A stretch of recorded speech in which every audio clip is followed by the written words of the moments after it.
broadcast is now starting. All attendees are in listen-only mode.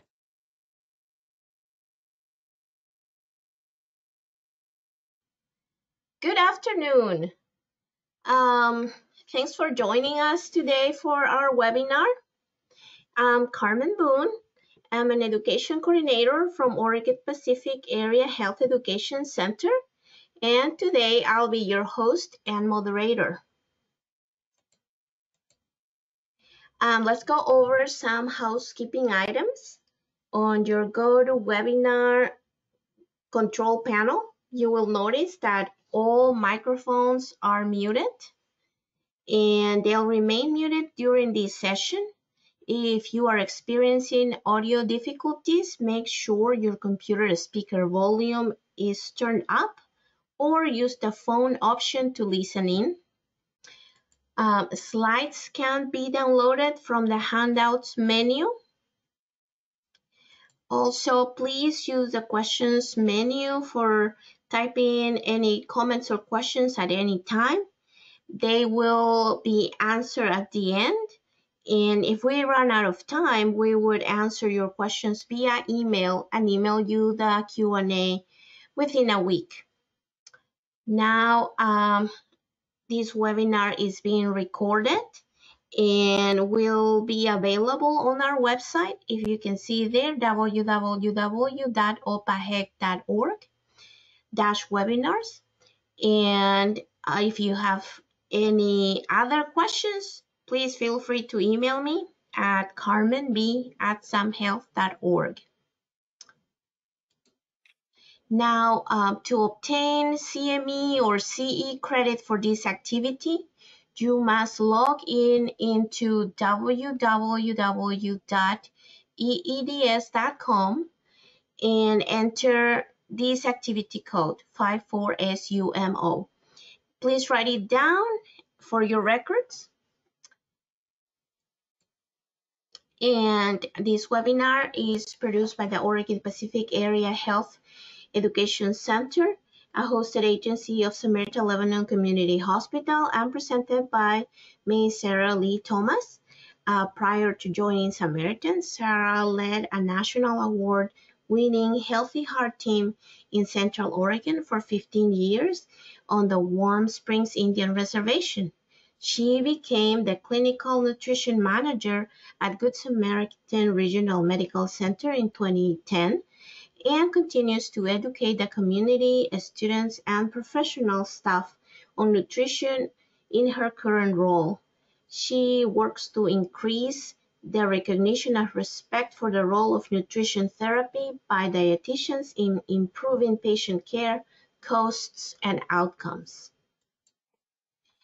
Sara Thomas and the planners of this activity report that we have no conflicts of interest or relevant financial relationships with any commercial entities that might affect the contents of this presentation.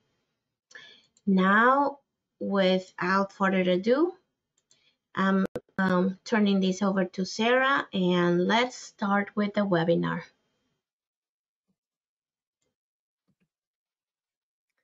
Thank you, Carmen. Is my voice coming through okay? Well, I'm going to assume so. So thank you for joining me again. This is part 2. It's diabetes teaching tools and metaphors, how health numeracy can help individuals with diabetes understand and manage their diabetes. And I'm going to start out with health numeracy by changing part 2 to part 2, because Roman numerals are certainly confusing. So anything we can do to help people understand numbers, the concepts behind numbers, and do the math for them, help them understand, increases their ability to take care of their health and achieve the goals they want. And that just kind of repeats the introduction, so I'll blow past that. And this is part 2, so we're going to mainly focus on how do you describe the goals of diabetes care, and how do you discuss the pathophysiology in a way that makes sense. And also we'll revisit label reading, because label reading is a very valuable tool that can be quickly, if you know how to explain it, you can help people quickly learn it and understand it and use it for numerous things that nutrition impacts their health, whether they want to watch their sodium or their saturated fats or get more calcium. So we're going to repeat just some highlights that we did last time as well. So just to kind of repeat about numeracy, most people have heard of health literacy, and numeracy is part of that, but it more focuses on words that we use to describe a little or a lot, how we understand numbers, and realizing that most people don't have the basic numeracy skills that make it easy for them to understand all the numbers that are involved with healthcare, how they make decisions about what to do, what not to do, how to count things, what do the numbers mean. And so one thing I really want to do is share some of those metaphors and concepts with you today so you can easily convey these ideas to your patients. Because again, people aren't stuck at one numeracy or health literacy point. We can help them improve their understanding. And again, I'm not going over things like teach back method or something like that, but that's certainly like a basic concept that you always keep in mind. But you want to use familiar concepts, words, and images. So things that exist in everyday life are ideal for relating concepts, a new concept in health, to an old concept that's already there in their life. Like last time we talked about the dollar store and used the clock. So again, I'm just kind of repeating myself a little bit to get us back on this idea, but even people with limited skills can get better results when anything around their environment that you can help them improve their skills. So these are the two main things we're going to go over today. First is about the ABCs of diabetes, and the other is about the pathophysiology. So this is kind of my summary slide, and that's how to get on target and stay in balance. It looks really busy, and it is. So I'll explain how I use this as sort of a bookshelf to like say, hey, let's focus on the ABCs, and then there's a lot of ways to get there. And then the pathophysiology we'll go over as well. And I usually draw this picture of the pathophysiology, and then I use my hand to draw on the arrows and to move back and forth. So it kind of conveys some movement and how things work. So what are the ABCs of success? And this is a couple I introduced you to in part one. She was diagnosed with diabetes, and this is her husband. And this is a picture after the marriage of their second son, where they had really made a lot of changes and were feeling very healthy. So ABCs of success are ABC, A1C, blood pressure, and cholesterol. What's key about this is that with diabetes, there is so much to learn, and it's so overwhelming for people, just sheer information overload. And so the key thing is to provide focus. You can use that with your words. The most important thing is blank. If you increase this, then you decrease that. So anytime you can do those kind of comparisons, it's very clarifying. And there is a lot to learn with diabetes, because when you get diabetes type 2 is mostly what I'm talking about. But when you get diabetes, you have to do a lot of thinking that your body just used to do for you in the background. So let's go ahead and see what those ABCs are for success and how you can help your patients understand that better. So I kind of think of this as the ABC bookshelf, because I say a lot of what learning is, like formal learning, is that the advantage of that is you kind of like have this formal bookshelf. You know where things go and in what order, and that makes it easier to retrieve what you need to know and so forth. So that's kind of the idea behind this. So it's kind of, again, anytime you can do some of the pre-organizing for a patient, do the math for them, that is helpful. So it's kind of a way to organize for understanding how the numbers that we use as health targets relate to the person's numbers and what their behavior goals. What do you want them to do? What are their options to improve their health? So I'm going to go over some ways to how to explain these lab targets in ways that people can remember or make an alliteration, do the math for them, organize it to create a cognitive map, because it is overwhelming. There's so much to learn. And if you kind of introduce them with this kind of start out with a bookshelf and know them, well, the most important thing is the ABCs, then they can kind of not be as overwhelmed and put in context what they learned with you the first day and what everybody's going to teach them over the time with their condition. So, and this was a part of a campaign about 20 so years ago, And it was about know your numbers, know your goal, and get the goal. I really like this. I kind of like thinking of it, let's be kind of agnostic related to how we get people to their goal. We want their A1C to be under 7 for most people. So they need to know that, know what their goal is. And then there's get the goal. You know, is that medication? Good. Is it diet? Good. Is it walking? Good. But again, focusing on the most important thing is these numbers. So what are your numbers? What's your goal? And get the goal. So again, you don't have to, this is just an example of how I organized it. I just want to convey the concept. You're certainly welcome to kind of copy this format as long as you don't do it for profit. So the focus on 3 goals, that's a lot easier than focusing on a zillion things that a person has to learn. So A, B, C, A1C for blood sugar, B for blood pressure, C for cholesterol. And then from there, underneath each of those goals is a ton of things that they can do. They don't have to do all of them. They can do a little bit on one, a little bit on another, and all together, whatever it takes to reach the goal. One person early in the disease may be like, oh, I switched from regular to diet Kool-Aid. And I had a patient like that dropped her average blood sugar 100 points. So sometimes early on, it's just some small things can do a lot. And people can feel very overwhelmed when they're newly diagnosed, especially.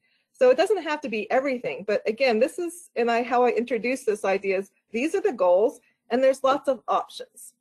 So again, when you get diabetes, you have to do a lot of thinking that your body used to do for you. And there is a lot to learn, but you don't have to learn it all at once. And these are the main things. Again, the main thing is A, B, C. And also, I just like to point out that losing weight is one way to improve these numbers. It is not the goal by itself. It's actually much more difficult for people to lose weight when they have diabetes. That probably has to do with them losing the thermic effect of food with insulin not working right. But sorry, I'm trying not to get off into my trivia land. So let's take a closer look. So we have again, aim for health. Really focus people on the most important thing is, I'm sorry, I just had a pop-up. Okay, so I would actually use this and write down what their A1C is, maybe their last one or their last 2, so they can see, oh, I'm moving in the right direction. I might not be at lucky number 7 yet, but I'm moving the right direction. And I'd write in their meter readings, and this is just example. You may have different goals for your different patients, so this is example. And I'd write in their last couple blood pressures and their cholesterol ratio and their LDL and their triglycerides. So I'd write in their numbers. So it's like, what's your numbers? What's your goal? And then get the goal. And then go over that, which last time we talked about, well, there's some things in red for nutrition that we want to kind of control. Not too little, not too much. And there's some things we want more of. We want fiber is a good thing, calcium, fruits, vegetables, and so forth. So some things we want more of, some things we want less of, or we want to kind of control them. And then being active. And again, being active is a better word in my experience than exercise, which sometimes pops in the mind. People like, I don't wear spandex. It's like, oh, well, none of us wear spandex, but we just want to be more active. And if it's at least 10 minutes, it counts as exercise, and you can add it up over the day. In fact, in these stressful times, it's useful to know that a 10-minute walk, it not only counts as exercise, but improves your mood for about up to 2 hours afterwards. So that's a big bonus too. And then this is just making it bigger so you can see and take your medicines. There's something funny. I don't know if, we most know this. This is somewhat of a joke, but it's like, if you don't take your medicine, it doesn't work. It's kind of, I'm kind of making a joke, but it's true. And there's lots of challenges around taking the medicine, but just saying that, take the medicine and finding ways to solve that. And then also we know that when we're stressed physically or emotionally, that affects blood sugar. And we'll learn why later, how stress can make your body say, oh, you must be stressed. We'll make you some extra sugar. And you're like, well, I didn't want that. And it's like, oh, it's okay. I'm still going to bring you by the casserole.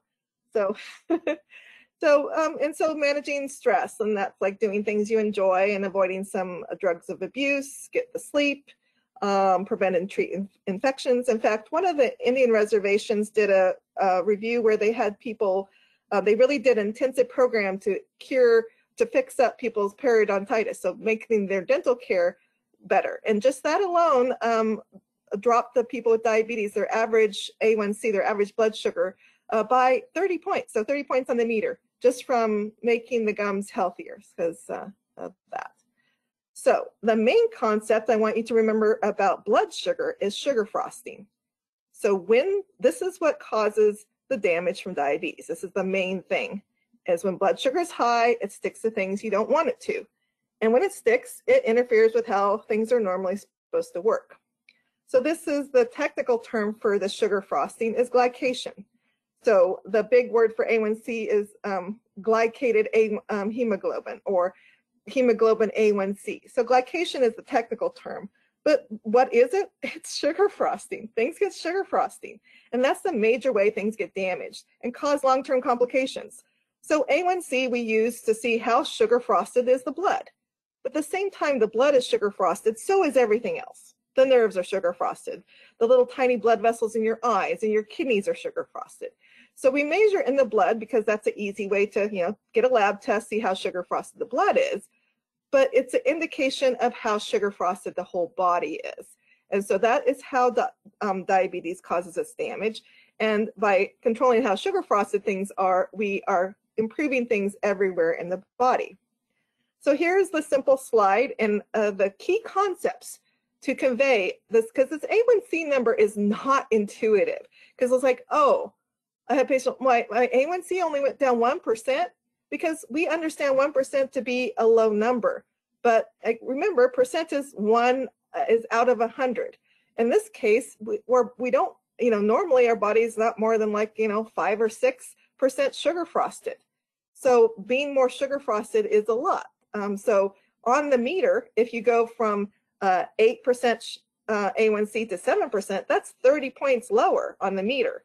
So it's really worth explaining that, because otherwise you're really excited. Oh man, your A1C has gone down 2.5%.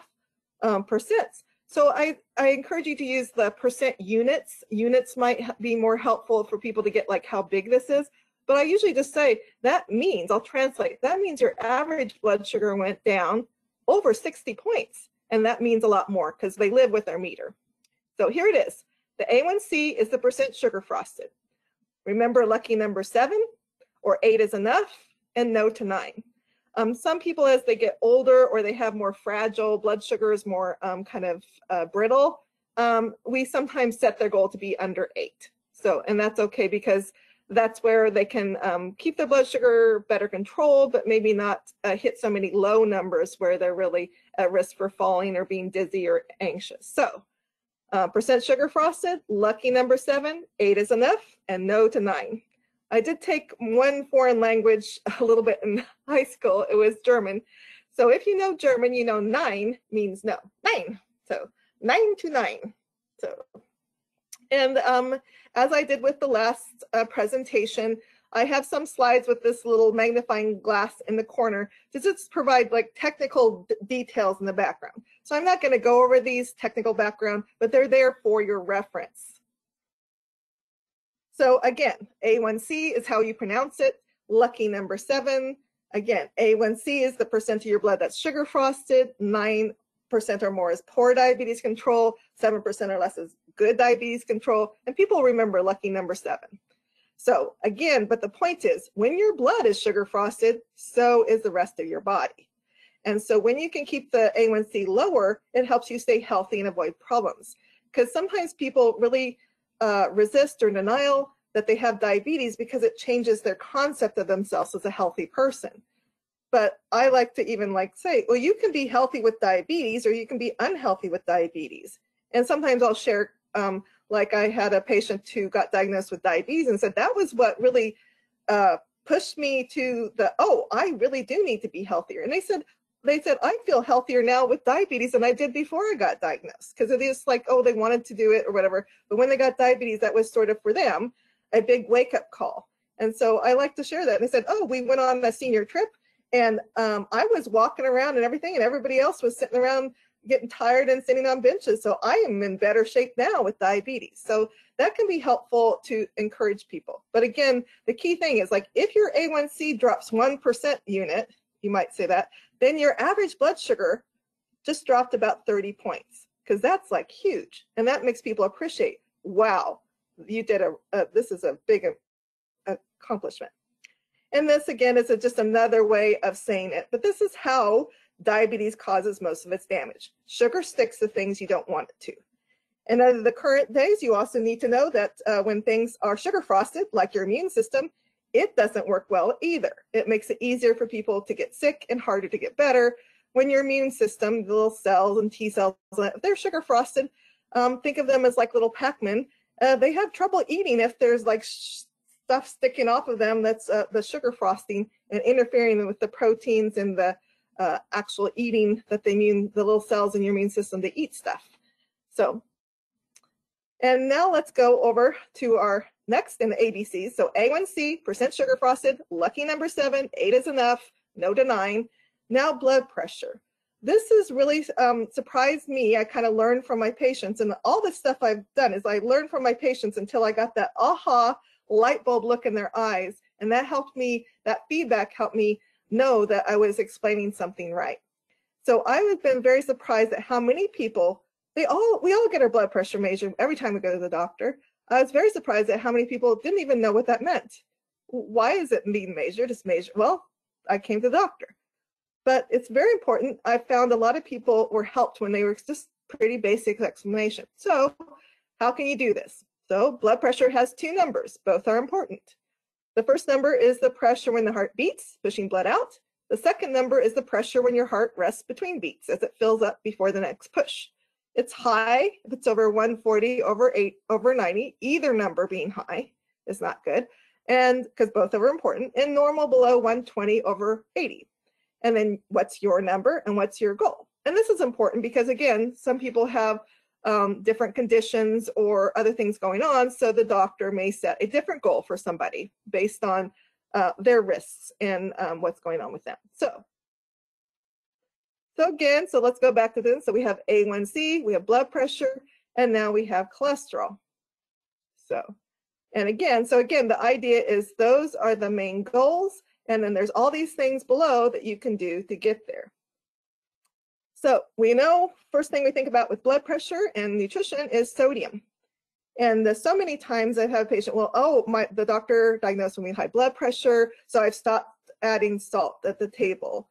And I don't salt my food anymore. I took it out of cooking or whatever. So, but you could actually keep salting your food and keep adding it in your cooking if you just read labels, because where does most of the sodium come from that we get? It's this red section, the 77%. So almost 8 out of 8 out of 10 times the sodium you're getting isn't coming from naturally in food. That's a little bit. It's not really added in cooking so much. I mean, that can make a difference for some people, but most of it is coming from processed or prepared foods. Well, look at that. That's a lot. So, but the good news is all of those processed and prepared foods are required to have a label. So this is kind of a repeat lesson, but again, the nutrition facts are required on almost every food, and certainly those that come in a packaged bag, box, can, or anything. So we learned about serving size. So that's, you always start right at the top of the nutrition facts label, serving size. Now remember, the serving size is a standard. It's not necessarily what a person will eat, but it's whatever the standard is. And that's important because all of the numbers on the label, all the other numbers are per serving. See right under the first solid line, it says amount per serving. It's always the fine print that gets you, isn't it? So anyway, this means that all the numbers on this label are for 1 serving, not what you might eat. Like this is a package of frozen mac and cheese. You might eat the whole thing, and that's fine, as long as you know that you'd have to double the numbers, because there's all of those numbers on the label are for 1 serving, not the whole package. And this package has 2 servings per container. And the other thing that's so useful is the percent daily value. This is useful once you and your patient know what it means. The percent daily value, they've just done some math for you to answer your basic question. As far as health numeracy goes, a very basic question is it a little or is it a lot? And the percent daily value does the math to tell you 1 cup gives you 20% of your daily value for sodium, because otherwise you're looking at sodium, 470 mg was the mg. You know, is that a little or is it a lot? So, and then we go on. It's a very simple way to interpret 5, 10, 20, low, medium, high. And the percent daily value doesn't care if it's a quote good nutrient or bad nutrient. 20% or more is high, 5% or less is low. So you want more fiber? 20% and up is high in fiber. 10% would be medium. 20% and up is high in sodium. 20% and up is high in calcium. So this is a good way to help people quickly learn, and then just pay attention to what's important for them. Maybe they need more iron, or maybe they need more calcium, or less sodium, or more fiber. 5, 10, 20, low, medium, high. And then this is, again, a reminder, what's the difference between a serving size and a portion size? The label tells you about the serving size. It doesn't tell you about the portion size. A portion size is whatever people put on their plate or pour in their cup. And just like Goldilocks and the 3 bears, different sizes of bears had different sizes of portions, but the serving size is a standard amount. A portion is whatever we put on the plate, which could be multiple serving sizes. And this is my classic and best example. This is like a ramen noodle soup package. Now with the new labels, this might go away because the old label is kind of ridiculous. The serving size is half the block. So if any of you get out a knife and cut them too, talk to me. I think that's interesting. So the serving size is half of the block. The portion size, everybody eats the whole thing. So that means all the numbers on the label are per serving. So per portion, we'd have to double all those numbers. In this case, it'd be 820 milligrams of sodium, which is 34% of your daily limit. But the portion size is the whole package, which is times 2, and that would get you up to 68%. So I guess in one way, you're pretty much almost done for the day for sodium. Another thing to use, and I'll actually, when I'm illustrating this with a patient, I'll actually pick up at one hair on my head. I'm sitting pretty close to them normally, not COVID days, but I tell them the tiny blood vessels in your eyes and in your kidneys are so small, it would take 8 of them to be as big as 1 hair on your head. And this really puts it in perspective. Like, think how much damage high blood pressure, zooming through these tiny blood vessels, being sugar frosted, that's gonna mess them up. And cholesterol building up. Think how much damage that can do to these tiny, tiny blood vessels. And that's why diabetes can damage our eyes, it can damage our kidneys. However, if you get your ABCs closer to their goal, do it. It helps them healthy and prevents damage. So it really puts in perspective when people have again, an illustration, a picture, a visual, really brings it home to people. And since I'm the cholesterol queen, so a Healthy Heart Team, we had a lot of success. And one of the things, again, finding ways, easy ways for people to remember things. So for LDL cholesterol, just remember L for lousy, and the lower the better. Or call it the litter bug, because that's what it does. It just litters the cholesterol. HDL cholesterol, just remember H for healthy, and the higher the better. Or I like to call it Hoover Deluxe for HDL. So, because that's actually kind of what it does. And oops, I'm going to go on. So here's an illustration from one of the nationwide learning units we came up with for Indian Health Service to kind of illustrate. So here we see the LDL is dumping the litter and there's HDL picking it up. And I just include this one because it was sort of a common myth, at least on the Indian reservation, that that skim milk didn't have, it was just watered down and it didn't have calcium. So, and that is not just on the reservation. So I would use this to point out that what percent daily value of calcium? Well, 8 ounces has 30% of your daily value, 20% or more is high. So a cup of whole milk is high in calcium. And 8 ounces, same size,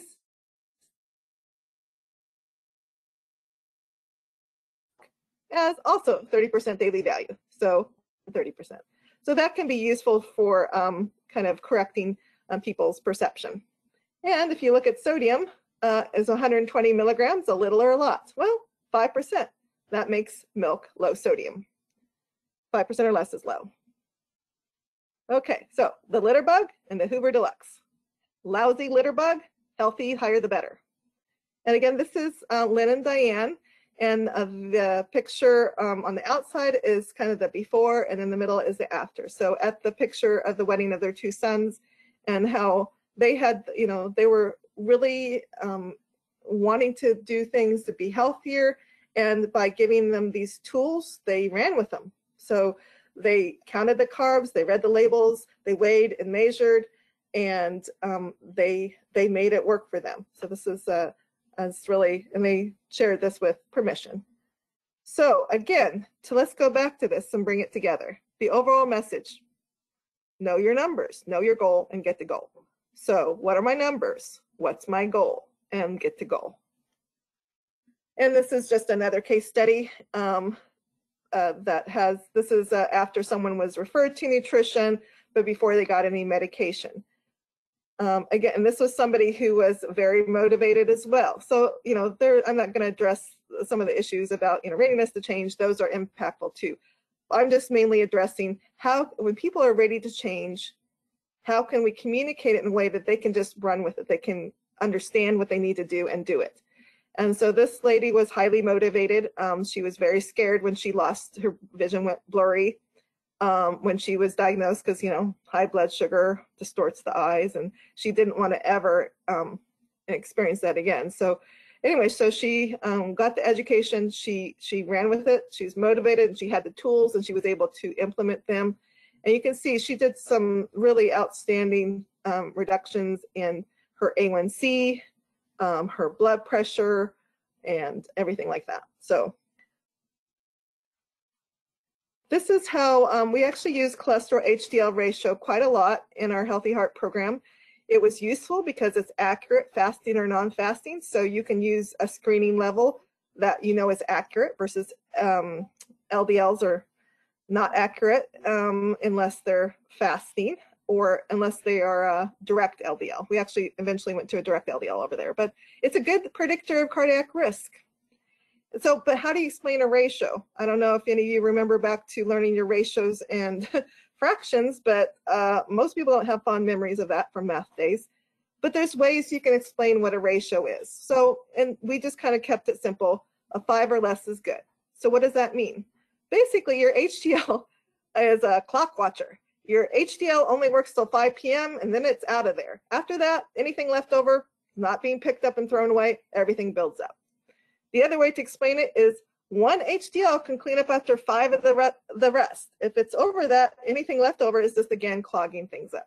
So those are 2 ways to explain the cardiac risk ratio, which makes sense. Like everybody knows those days, like, it's not 5 yet, I gotta go, I wanna go. So anyway, that's HDL. It's a hard worker, but it only cleans up after 5, or it checks out of there at 5.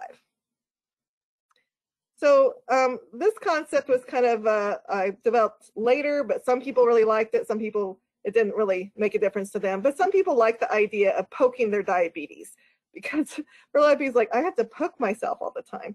So, but when they thought about it as poking their diabetes, that kind of made them a little bit more cheerful.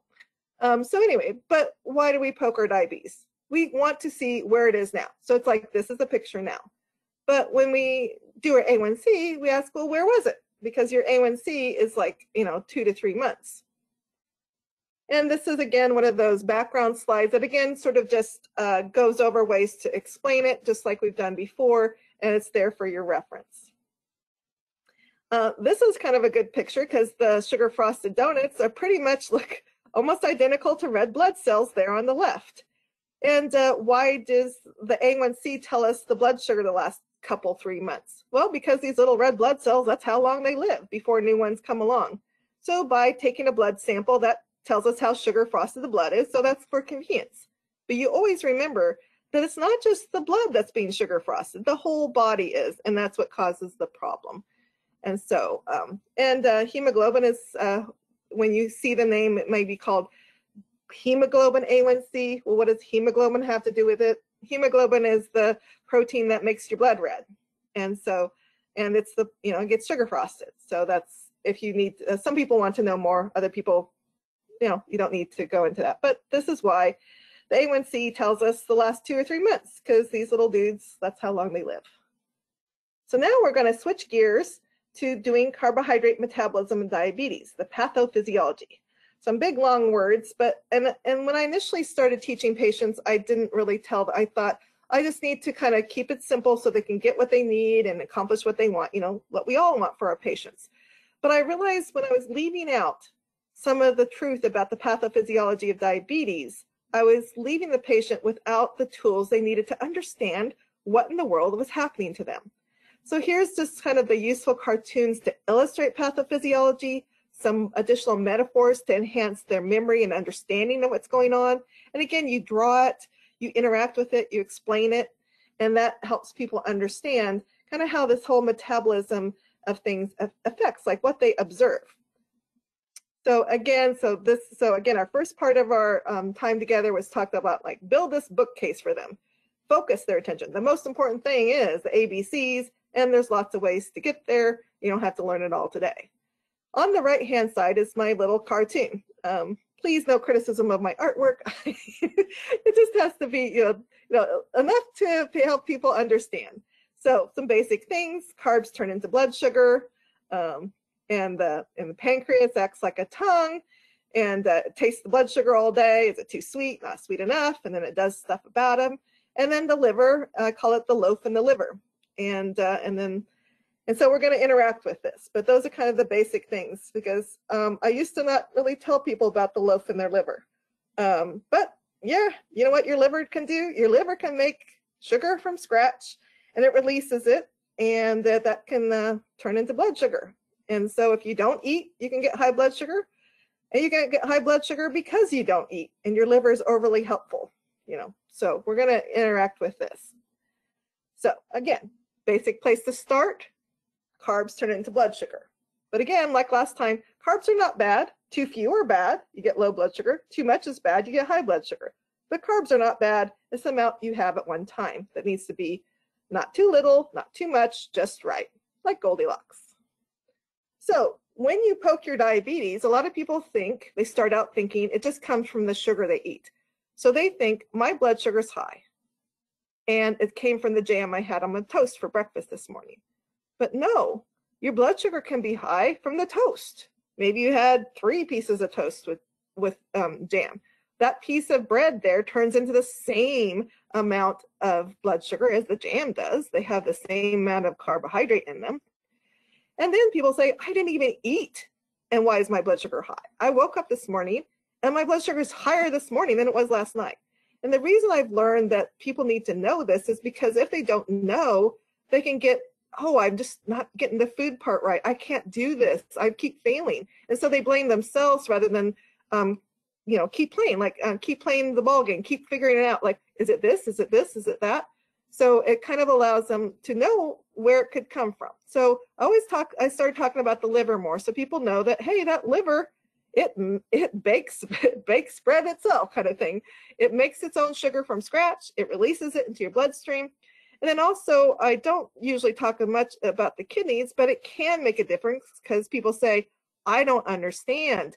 I've always struggled with high blood sugar, but now that my kidneys are not doing so well, I'm getting low blood sugars all the time. I don't get it. It's like, well, then you understand, well, your kidneys can they put some sugar into your blood too. I call it the candy from your kidneys. So it makes sense that if their kidneys aren't doing so well, they're not putting any sugar into the body. So you may go from having high sugar struggle to low blood sugar struggles. And it makes sense. And people, again, aren't blaming themselves versus like, okay, this is where it can come from. Let's problem solve. So I actually keep a string of pearls when I was doing this education, a string of pearls. And I'd say, hey, sugar is just 2 beads of sugar stuck together. And then starch, like from the bread or potatoes or something, that's just a long string of sugars. So you can have just 2 stuck together, that tastes sweet, or you can have these big long strings of sugar, and that's starch. It doesn't taste sweet, but once it breaks down into your body, it's just a pile of beads of sugar, and you don't know when you poke your finger, did that come from the jam? Did it come from the bread? It could come from either one. And then here's our little review. So we have these beads of sugar, or the string of pearls. So if we have the whole wheat toast and jam, I draw a little line in a row. I don't know if you can, oh, it's working today. Okay, so here I illustrate the starch in the toast by a big long beads of sugar strung together in a big long one. And then sugar that tastes sweet because it's just 2 beads of sugar stuck together. So table sugar is just 2 little beads stuck together. And then fiber in the whole wheat toast, it's strung together too, but it's strung in a way that we can't break it apart. So even though it's also beads of sugar, like a little sugar scrub, it can't be broken down. So it just goes a little fiber. Is it going to work for me? It just it passes on by. So,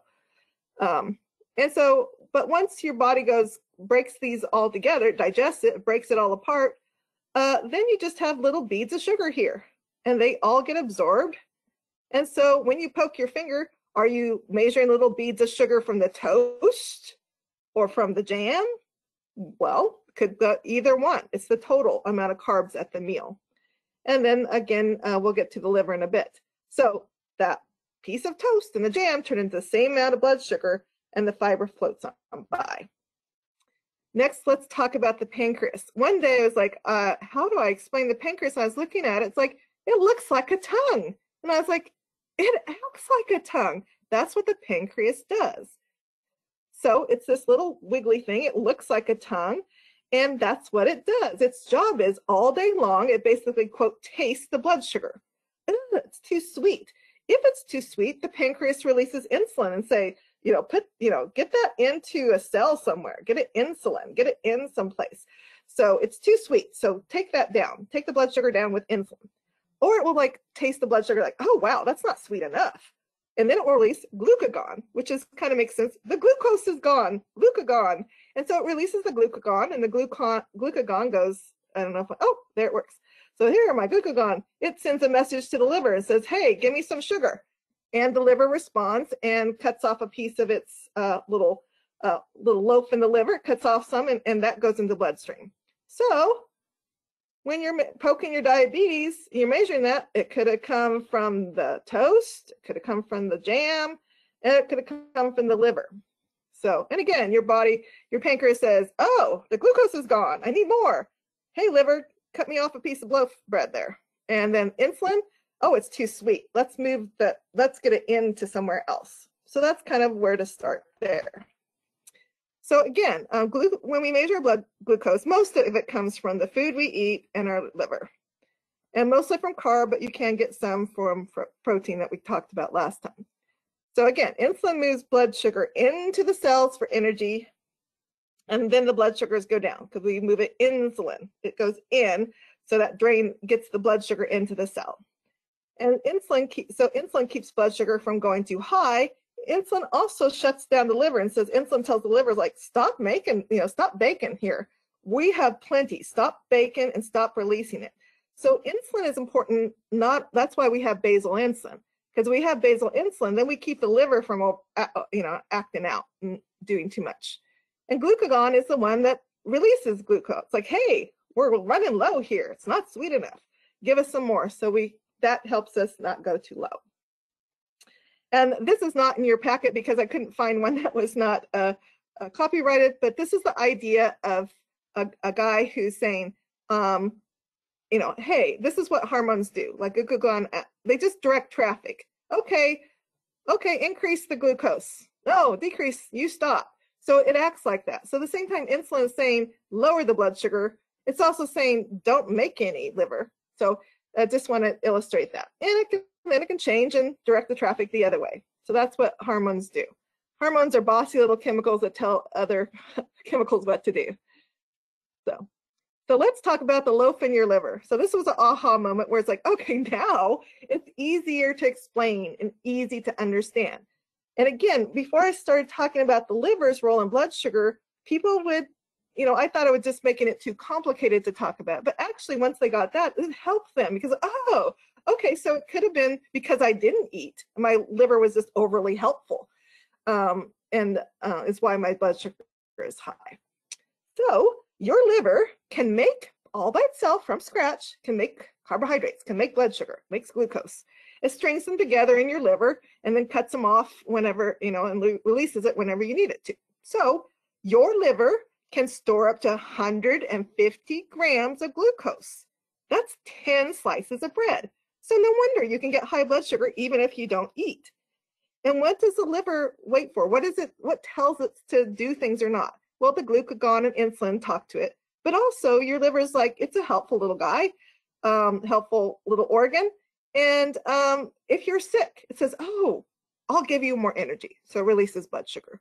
Or you haven't eaten, oh, you poor thing. Here, have a sandwich. Or you're stressed. Oh man, I can't, am I going to make my rent? Am I going to do this? Is so-and-so going to get better? They're sick. So any stress, the stress hormones hit the liver, and the liver says, oh, you poor dear, let me give you some energy. It's kind of like a one of those, my mom had a cookie grandma. So, oh, have some cookies. So that's what the liver does. The liver makes it and stores it, and it lets it go whenever it gets any kind of stress signal. So I'm sick. I have an infection. I have a surgery. My gums are swollen. I have a wound. I had no sleep. I had bad sleep. I had no food. Your liver will hear those stress signals and release sugar. So this means you can get high blood glucose even if you don't eat, and you can get high blood sugar because you don't eat. So again, when people poke their diabetes, you use this and say, well, look, the beads of sugar on here. It could have come from the toast. It could have come from the jam. So here it is. Here's the little beads of sugar. Well, now it's all confused. We don't know, is that a jam bead of sugar or a toast? It doesn't matter. They all get into the bloodstream. And some beads of sugar could also come from the liver. And again, or the kidney. Again, normally I don't talk about the kidney unless we're getting into, the kidneys are having some problems, and that's why you get more low blood sugars. So again, when people have diabetes, there's numerous things that go that aren't working right, that go wrong. So when someone gets diabetes, and again, I'm mostly talking about type 2, but things no longer work the same way or in the same time they need to. So your pancreas can say like, man, my blood is not sweet enough. The blood sugar is way too low. It sends glucagon, and it doesn't hear anything from the liver. It's like, and it calls again. I'm sending some glucagon. Give the body some sugar. It's not sweet enough. It's not sweet enough at all. And your liver finally will kind of be delayed. So your liver will respond and it's like, okay, oh yes, let's see, how many calls did I get? I'm not sure. And the pancreas is like, I asked for 2. And the liver says, well, I'll just play it safe and give you 4. So your liver can overshoot, or it can be delayed. So your pancreas sends a message to the liver. The liver is like, oh, it's kind of, I don't know, asleep at the wheel or whatever. It delays it, and then it will maybe release too much. So that's why sugars, it can be not the right time or the right amount. So it's like, oh no, well here, just take 4. So there's numerous places where the pancreas doesn't release the glucagon or the insulin on time or enough, and then the muscles don't pay attention to the insulin, or the liver releases too much or too late. So that's, again, when you have diabetes, you have to learn to do a lot of the things the body just kind of did for you. And one way to illustrate that is, insulin resistance. We talk about a key or something. So whatever metaphor works, people learn differently. So if you find a metaphor that works for the patient I'm not telling you to change it. I'm just saying we have a metaphor that we come up with to explain it, and it works for most of our patients. But then there's one that's like, it just doesn't click for them. So I'm just offering you additional metaphors that, if one doesn't work, here's another one. So pizza delivery. So to me, it's like, if you called up, hey, the cell is like, I'm hungry, give me some sugar. So in this case, your cell is saying, give me some pizza. And insulin, if insulin's there, the doorbell works. And okay, oh, I hear the doorbell. I'm going to go there and I'm going to get my pizza. But if the doorbell's broken, the pizza delivery guy is like, I'm here. And you're like ringing up and say, I'm starving, send me another pizza. Well, we sent one out. Well, I didn't get it. Send me another one. But there's 2 ways for the cell in the physiology, there's 2 ways for the cell to get the energy. It can answer the door with insulin or get the door with exercise. So yeah, here's this guy. So this is why with diabetes, you can be feeling starving and tired and fatigued, yet there's all this buildup of energy outside. It's just not getting to you. So if the doorbell's not working, that's like insulin resistance. But if you get up and just open the door, there's the energy. So there's two ways that glucose can get into the cell. Exercise gets it into one way and insulin the other. So again, this is just the explanation for that and some details. And if you heard my talk last time, you know I like quotes. And so this is one of my favorite. The definition of buffet, it's a French word that means get up and get it yourself. Okay, so here's the summary. So from the first one, we use baseball for people to help understand ranges and goals and expectations not being perfection. You're never going to get all your blood sugars on the ball field. You just want most of them. And use the diabetes dollar store to understand, hey, yes, you can have the whole banana. You just know it costs you $2 diabetes dollars because it has more carbs. And then the clock method for nobody learned our 15 times tables. So we use the clock to say, okay, this has 30 grams. Let's see, 15, 30, 1, 2 carbohydrate choices. And then for today, we're focused on not only the pathophysiology, but really focus. What's your number? What's your goal? And get the goal. There's lots of ways to get there. The point is to get there.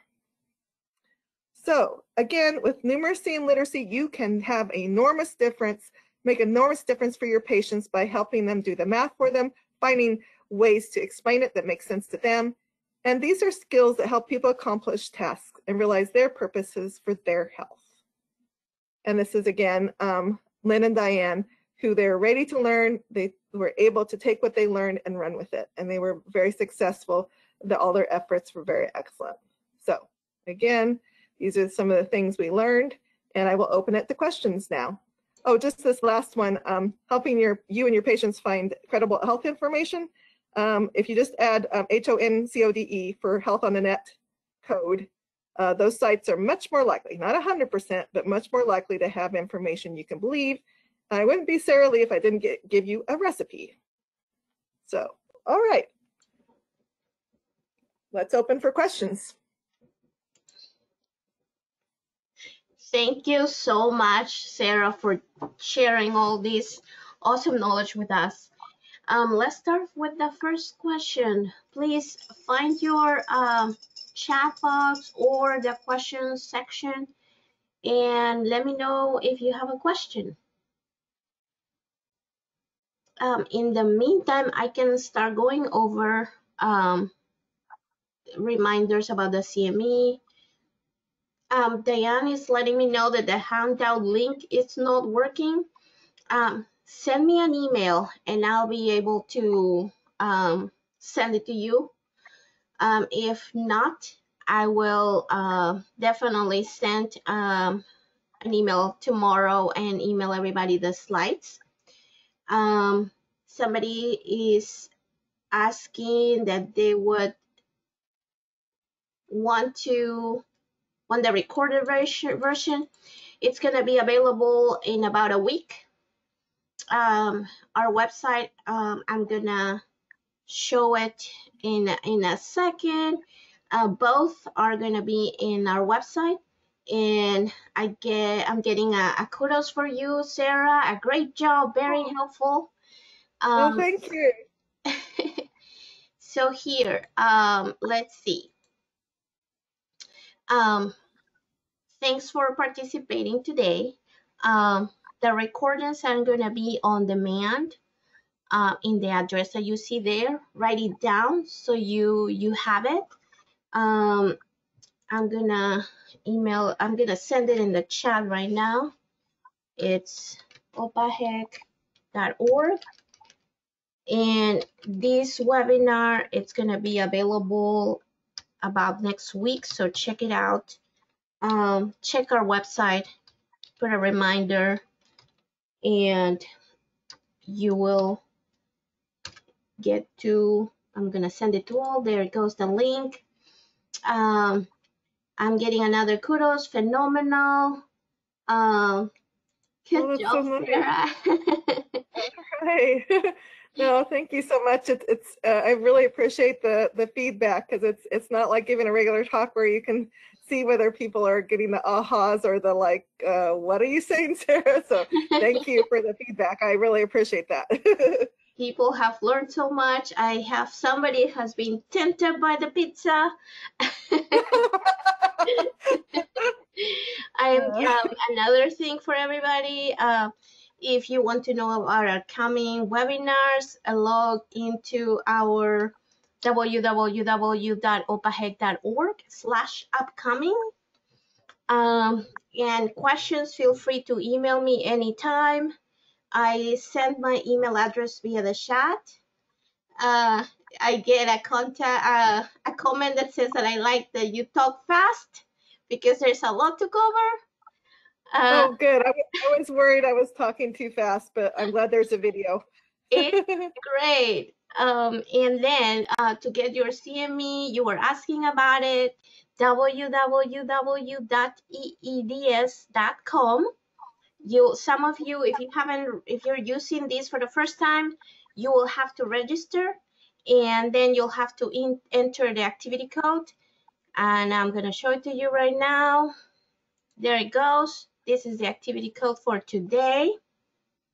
All right, and write it down, 54SUMO. Go to EATS and enter your code, and you'll be able to get your credit. And last but not least, next week we'll be hosting 2 webinars about HPV. One of them is the CDC, You Are the Key to HPV Cancer Prevention.